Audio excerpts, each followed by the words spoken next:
سطح العمارات في وسط البلد.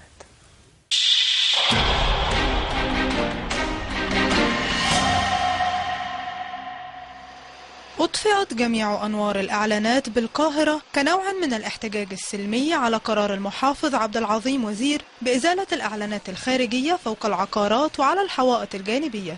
القرار الذي نسبه المحافظ لرئيس مجلس الوزراء ورئيس المجلس الأعلى للتخطيط والتنمية العمرانية. التنسيق الحضاري قال أنا ماليش دعوة بالطرق وماليش علاقه خالص بموضوع الطرق، والناس في الهيئه العامه للطرق والكباري رافضين التجديد وبيكسروا الاعلانات، وفي ازالات بتتم وفي فلوس بالمليارات بتتكسر في وكالات قوميه موجوده على الطرق الصحراويه.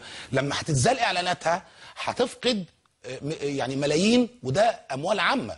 قرار إزالة الإعلانات جاء بحجة أنها بمناطق تراثية متميزة مثل ميدان التحرير وشارع رمسيس، وأن تلك الإعلانات تحجب الرؤية وتشغل الفراغ العمراني. المواطن العادي في مصر مش محتاج لفراغ عمراني. السيد سمير غريب قايل في احدى الجرائد المستقله ان من حق المواطن انه يشوف الفراغ العمراني.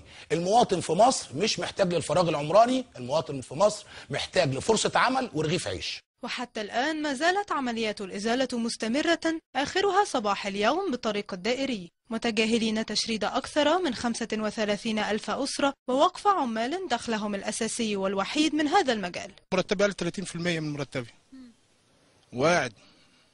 هروح فين؟ أنا راجل حداد، هشتغل إيه؟ اديني مضطر أنا قاعد. انا راجل من الناس فني تركيبات، الحاجات دي المفروض كنت اطلع اركبها، انا بكسب من وراها. دلوقتي انا كده هقعد في البيت وانا عندي عيال وبربيها، فانا هاكلهم منين؟ هقعد في البيت يعني هسرق هشحت؟ مش هينفع. ان كده في ناس هتشرد كتير وناس هتتبهدل وناس هتضطر تشحت وتسرق، يعني هتبقى حاجات غريبه. وبعدين بص الشغل عندنا مرمي بقى اكتر من 7 اشهر او 8 اشهر مش عارفين نركب حاجه. طب هنعمل ايه؟ مش عارف انا بصراحه. انا هقعد في البيت هعمل ايه دلوقتي؟ هصيع اربي عيالي ازاي؟ مش عارف.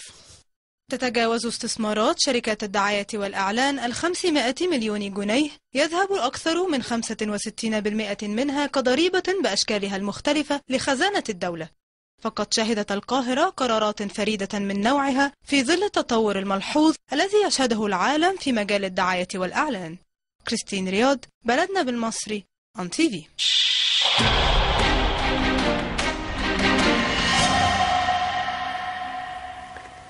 كلام في سركم وصدق اللي قال كل واحد وعلامه. الحكايه